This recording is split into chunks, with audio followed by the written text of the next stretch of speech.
Hey y'all, so today we're going to do week 2 of my Wheel of Time reading journal. So it's covering chapters 14 through 26 in Eye of the World, which is the first installment of the Wheel of Time. If you missed the first video introducing this Wheel of Time project, I'm going to go ahead and put a card up. That way you can watch the first one before this one, and then you can come right back. So these videos are always going to have spoilers up to the point of the book and chapter that we're going to be talking about. So if you haven't read those, or at least that chapter, go ahead and just hit pause, wait until you finish that part, and then come back to the video. I don't want to spoil anything for you, but it is going to be spoiler all the way through. So in this quarter of the book, there is a lot that happens. I feel like so many things just constantly happen now, and I am living for all of this action, even if I don't fully feel like I understand the implications of everything that is said or talked about, which is to be expected. I've got 14 more books full of information that I'm going to have to learn. So that part doesn't bother me. It's a weird nagging feeling knowing that I'm missing so many things. And I've pretty much determined that the first thing I'm going to do after finish the series is probably turn right around and start the series over. You can just tell with everything that I read, almost every sentence is just filled with clues and hints that mean nothing to me right now, but I'm sure even books down the road is probably going to hint at a lot of things. The thing that bothers me the most in this quarter is how dumb the boys are in these chapters. It's so frustrating because I'm sitting there and I just want to scream at them to shut up. Matt especially. I know the first instance is when they go to the inn and they're going to take their baths. I think he just starts spouting off about going to Tarbalin and things like that, and the Trollocs. And even with Tom and Perrin and Rand all trying to tell him, hey, shut up, and no, they're trying to hint at it, but he just obviously doesn't get it. I don't understand what is happening. Like, Matt should know better at this point. After everything they've gone through, after everything Moraine and Lan have told him, he should know better. In chapter 14, I feel like you can really tell that Rand is feeling the isolation of being in such a large city. I kind of understand that feeling when you come from a small little town and then you actually go into the larger city. It can feel very lonely and isolated even though you're surrounded by so many people. So you can really tell that it's kind of getting to him, and he tries to apologize, or he goes to apologize to Egwene and she just turns her back on him. And honestly, with the way he was thinking, it probably wouldn't have been in his best interest with how he was thinking about Egwene, and he's still not wanting to apologize because she's being who she is as a person. He still feels like she's flawed and doesn't really want to let her be herself. So it's probably a good thing that he didn't get to apologize at this point, but I did kind of feel bad for him that she just turned her back on him. That was pretty cold. The other thing, and I know I mentioned this in my last video, that I'm not the biggest fan of visions and dreams as devices for writing in novels. And I can tell from these chapters that it's going to be a consistent thing throughout the series. I'm trying to come to terms with that. I feel like I'm okay with it. It doesn't feel cheap. Like there's a lot of books where I've read them and the pet peeve comes from it just it feels cheap when an author does that. And Robert Jordan, the way he's doing it, it doesn't exactly feel cheap. It feels that there's real life consequences from what's going on in the actual real world per se of what's happening, like the rats with the broken backs. So I feel like it's more than just a convenient plot device with the way he's written it. And if that's the case, I'm not going to mind it at all. I don't like it when it feels cheap, like almost like the author is cheating their way into having the readers know things, or the character know things, what have you. And it doesn't feel that way right now, so I'm okay with it, and I don't think it's really going to bother me as much as I kind of thought it might in the first quarter. So that's what I'm hoping for. I'm hoping it'll be fine. In the vision, we're just going to call them visions because I don't know if they're really dreams, so we're just going to call them visions, I suppose. In the vision with Rand, the Dark One tells him that his father was chosen by the White Tower and then called his mother a broodmare, which slightly amusing. That's just my humor. But I really want to know what he means by your father is chosen by the White Tower, because we already know that Tam probably isn't Rand's father. We know as the reader that Tam isn't his father. Rand knows at this point that Tam isn't his real father.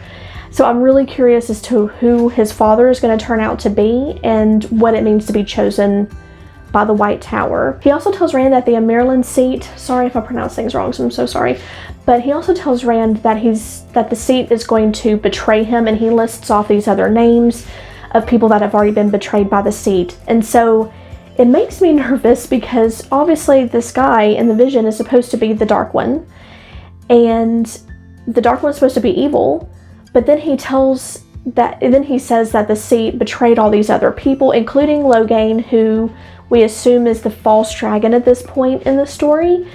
So if the seat is betraying them, then that also means that the seat could be bad. But if they're false dragons, is that really a bad thing if they betrayed them?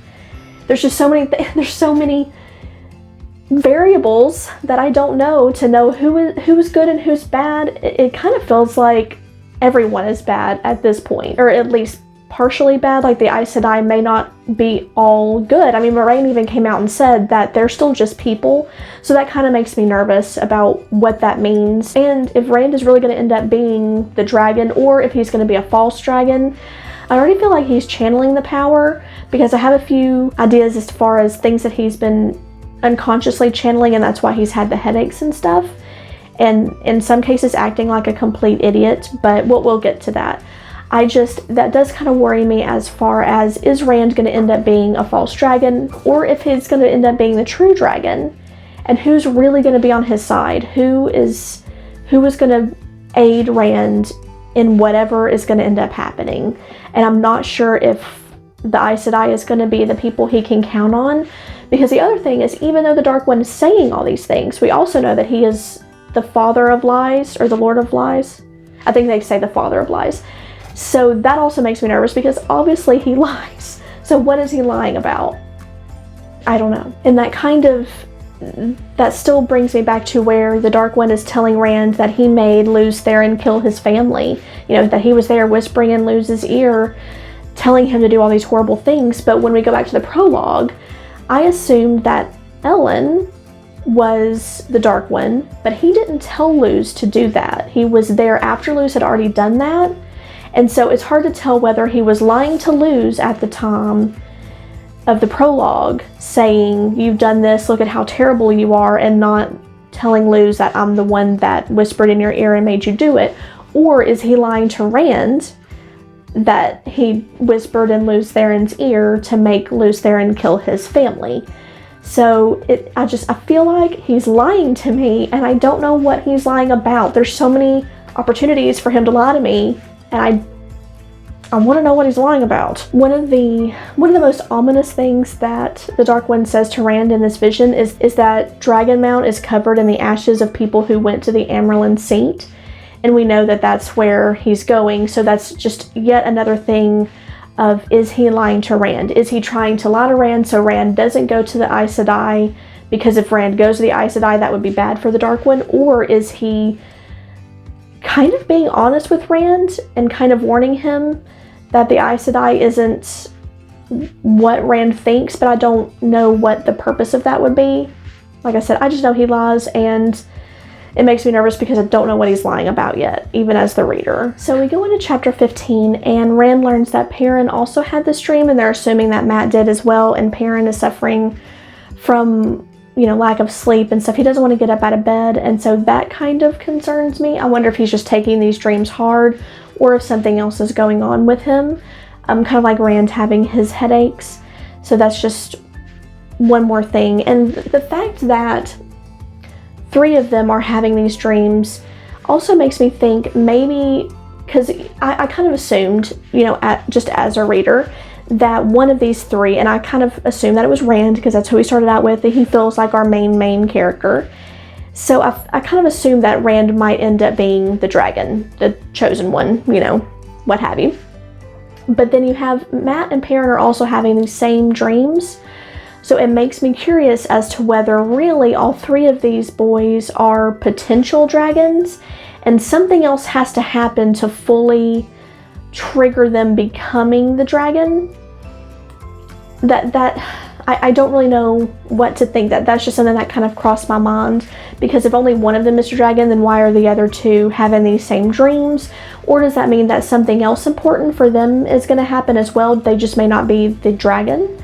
So I'm curious to see how that comes back, as far as who's going to turn out to be the dragon, why, and if it's really just they all have the potential to be the dragon, but some other part of the prophecy that we're not aware of has to happen and be triggered to actually make him the dragon. So in chapter 15, we also meet the character Min, and she is interesting.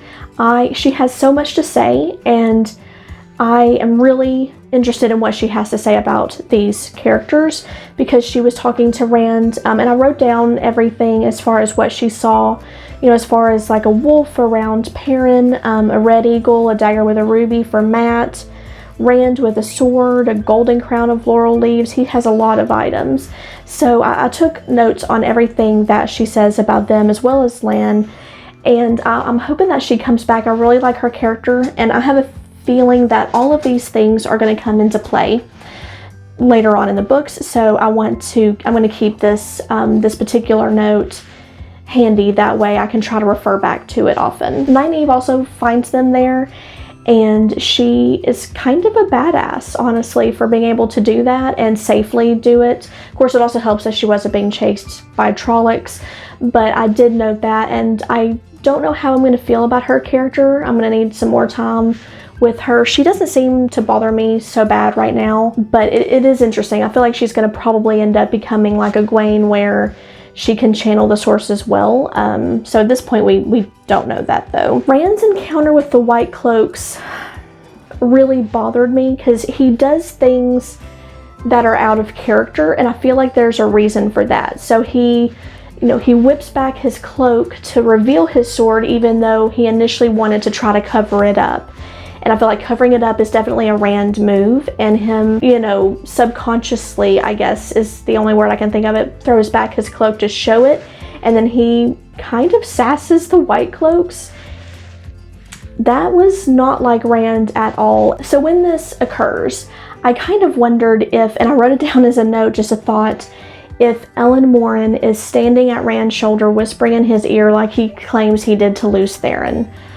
That crossed my mind. So I don't understand why Rand is acting this way. I just know that there's a reason for it. So I don't know if it's... I just know there's a reason for it.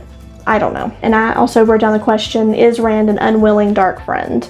Because with the idea of Ellen Morin standing at his ear, whispering things to him, does that mean that Rand is a dark friend that he just doesn't even realize he is? And that's a scary thought, but I also kind of don't really think that's what it is. It's just an idea that I had as I was reading it. That's what crossed my mind while I was trying to go through this. Chapter 16 is the wisdom, and it's mostly about Nynaeve. I honestly didn't have a lot of notes for that chapter. I don't know if it's because I don't really care for Nynaeve yet. She doesn't really interest me. I understand. I'm more on the side of the group where they ran off. They are going to save the world, in essence, and Nynaeve has kind of come to be the annoying, you need to come home, and we know that that's not going to happen, that they can't. But I also understand why she came, because if you think about it from the village's perspective, they were attacked by Trollocs, and then the next morning all of their children, these 4 children have just left with an Aes Sedai, and I can understand why they would be worried about them. So I try to give her a break. I understand that she's scared for them, but I just... because I know Moiraine and Lan already, her dislike for them just kind of rubs me the wrong way, and I'm more excited to get past the point where I think Nynaeve would trust Lan and Moiraine more and not have that kind of attitude, even though I do find it understandable. I understand why she would feel that way.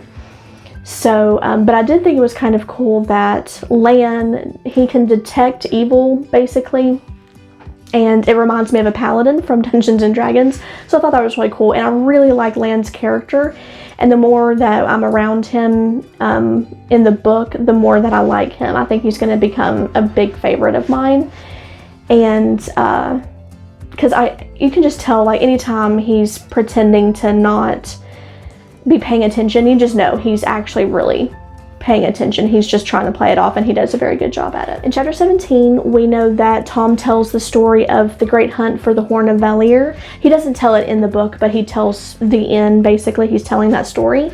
And so I remembered that The Great Hunt is the title of the second book. And so when I went to the store this weekend to buy the second one to prepare, since I'm halfway through with this one, it has a horn on the cover from one of the characters. And I felt pretty, I was like, okay, I think, I'm really interested to find out what the Horn of Valere is, because that seems like it's going to be a focus for the second book, so I'm really excited about that. So at this point in the chapter, the Fade corners Rand basically at the inn, and he's telling Rand that he belongs to the Great Lord of the Dark. And the Fade also keeps asking about the others, the other characters, and it kind of makes me wonder if differentiating Rand from the other characters by saying Rand belongs to the Dark One, but not the others, or if they all belong to the Dark One. So I feel like there's just words that are being minced here, and I'm excited to learn more. I want to devour this book. I need to know these things. So later, after this happens, Rand ends up apologizing to Egwene, and I love that she just wordlessly squeezes his hand to let him know that she's forgiven him and that they can just move on. And I think that was a really sweet moment. I like Rand and Egwene. Their little romance is so cute, and it's just a shame that Min has already come out and said that they're not destined to be together. So I'm already kind of letting that relationship go, because I kind of wanted them to stick it out to the end, because they're promised to each other and they grow up together with this in their head that they're going to spend their lives together, and then all these things are happening. So I kind of wanted them to stick it out to the end, but it just, according to Min anyway, it's not going to happen, so I'm letting it go now. So they go to leave Bear Lawn, and Moraine has to pull out some amazing magic to get them out of the doors, because the White Cloaks aren't wanting to let them leave, and she just becomes super powerful, really pulls that magic, and Lan is absolutely loyal at this point. And I really love whenever Robert Jordan is describing the magic, because it seems very grandiose, and I can't wait to learn more about it. So, because we just get these glimpses of magic being used, but the characters don't know about it yet, so I'm really looking forward to learning about the magic as the characters do. So another thing that we learn, and this comes in chapter 18, is that Lan is the last lord of the Seven Towers. So I want to know what the Seven Towers are, what that means, and it also makes me kind of wonder if the White Tower is one of the Seven Towers, or if the White Tower is completely separate from the Seven Towers, which is very possible. There's just so many things that could be intertwined, and probably are intertwined, but I'm trying to just kind of make notes of these little clues that I come across. So that was one that I wondered about. So in chapter 19, they get attacked by the Trollocs, and they're chased into the empty palace, or the empty city. And Matt has that war cry where he cries out in another language, and I thought that was really weird, but that's also where Tom tells us that in this world, reincarnation is actually real. So that was really cool, and I'm very interested to see how the reincarnation is going to come back and play in this book, or in future books, obviously. So I feel like that maybe someone is going to die and be reincarnated. That's a prediction. I just don't know who it's going to be, but someone is. Someone. So the Trollocs chase the group into Shadar Logoth, and it's this giant, enormous, just absolutely empty city, and the Trollocs are apparently afraid to go in it. So it makes me wonder, in this empty city, what these Trollocs could be afraid of. So then Matt is completely ridiculous, because at this point, Moraine tells them that they're safe, but they're only relatively safe. And Matt just, for some reason, decides he wants to go treasure hunting, and it makes no sense. He's just flown. My cats are killing each other. But Matt has just completely lost any sense of self-preservation. He just wants to go treasure hunting. You can tell Rand and Perrin don't want to go treasure hunting.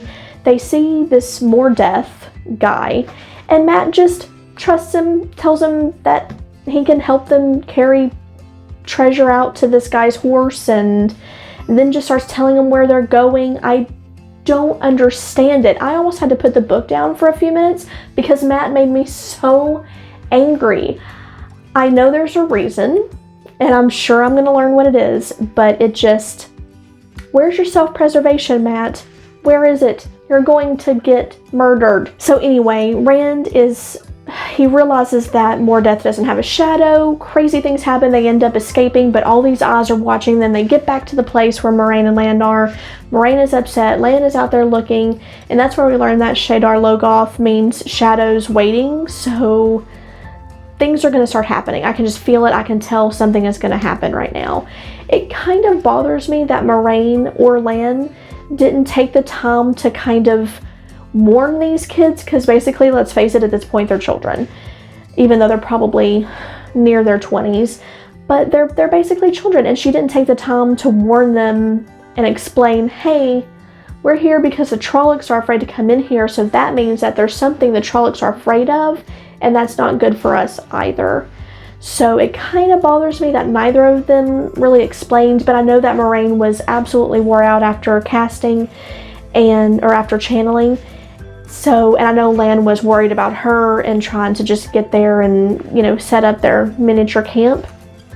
So I'm willing to let it slide because I still feel like that the kids should have known better, that they took an unnecessary risk and it really, got them in hot water. So it's not fully on Moraine and Lan, but I do kind of wish that they realize that these kids can be dumb sometimes. So in chapter 20, they are trying to escape Shadar Logoth because the shadows that are going through the city, and they split up, and Moraine tells them, where to meet, follow the red star.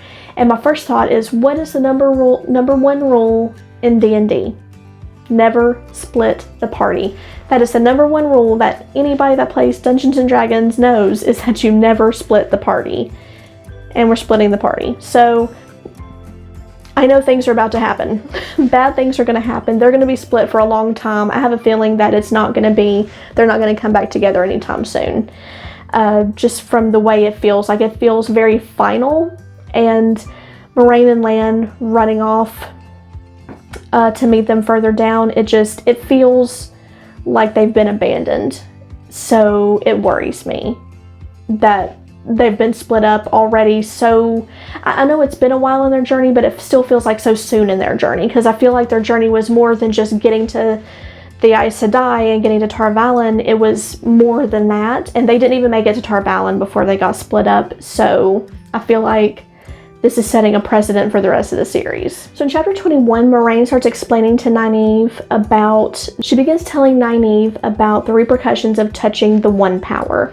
And everything that she's talking about, Nynaeve talks about her own experiences with that when she's healed other villagers, but it also reminds me of things that Rand has been going through, for sure. Maybe Perrin with that day that he was in the city and didn't want to get up out of bed. So, and it also made me think that, since you can channel unconsciously when you don't know how you're doing it, that could be what happened to Rand when the boom on the boat swings across and takes the Trolloc out when he's literally about to die.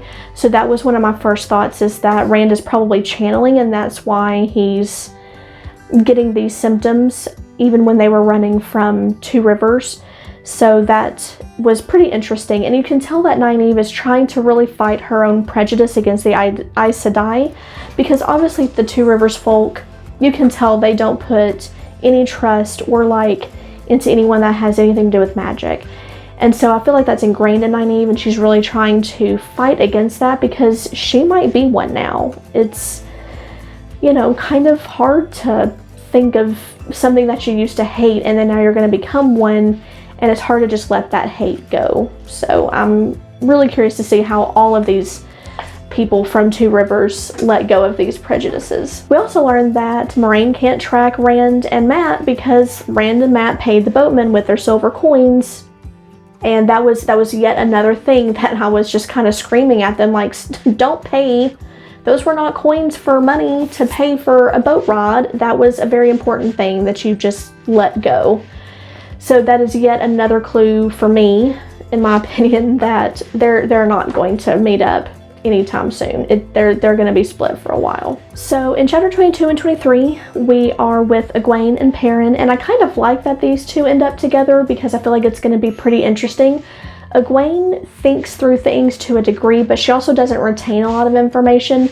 But Perrin always thinks through things. He's the reasonable one, and I think Egwene would do well to learn how to listen and work well with him, but she doesn't. She doesn't. Perrin thinks he's the leader, and he talks a lot, because it's from his point of view at this point, he talks a lot about being the leader, and I don't understand this because it's just the two of you. It's just you and Egwene. How about a partnership? It's just the two of you. There's not really anyone to lead. It's you and one other person. So I don't understand why they won't just work together. Egwene does seem very willing to let him be the leader until it comes to petty things like taking turns riding on Bella.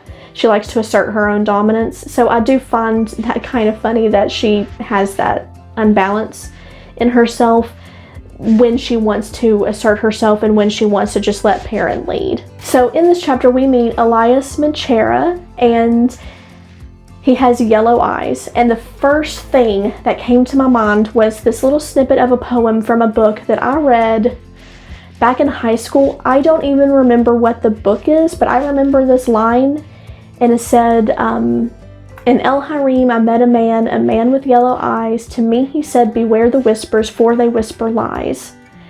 And I don't know why that wasn't the whole poem. I sort of remember the rest of it, but those are the first two lines of the poem, and I don't know why I remember it word for word when I can't even remember what book it was in. But that was my first thought. So it kind of, I was a little wary about Elias. I'm not sure if we can really trust him. But then it goes more into, he has these wolves, and Perrin he's starting to learn almost how to speak with them. He can sense where they are, what they're thinking, what they're feeling. He seems to be kind of growing in this ability. And I think that's so cool.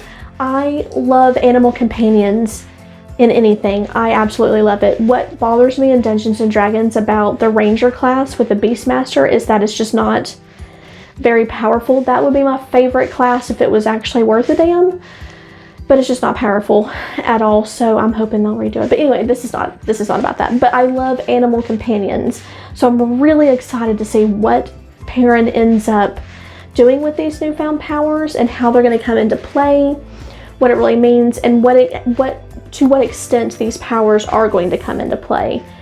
I already like Dapple and Hopper.